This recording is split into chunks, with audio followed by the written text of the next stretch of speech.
Hello everyone and welcome to Vlinkoz channel. In today's video I will show you how to fix the frustrating issue of File Explorer crashing after a right click on your desktop. And now let's get started.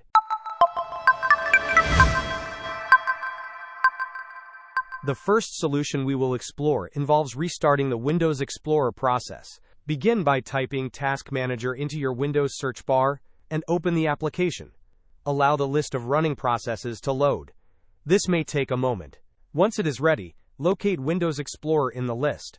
It is often found under the Background Processes section, so you may need to scroll down. Right-click on Windows Explorer and select the Restart option. After restarting Windows Explorer, it is also a good idea to restart your computer to ensure all changes take effect. If the previous step does not resolve the crashing issue, we will proceed to a more in-depth troubleshooting method using System Configuration. Search for System Configuration in your Windows search bar and open it. Once System Configuration is open, navigate to the Services tab. Here, you will see a list of services running on your system. Crucially, tick the checkbox that says Hide All Microsoft Services. After doing this, if you notice any other services are still checked, click on the Disable All button. Then, click Apply, followed by OK.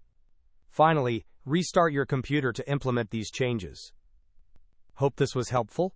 Don't forget to like and subscribe if you enjoyed. As always, thanks for watching, and I will see you in the next video.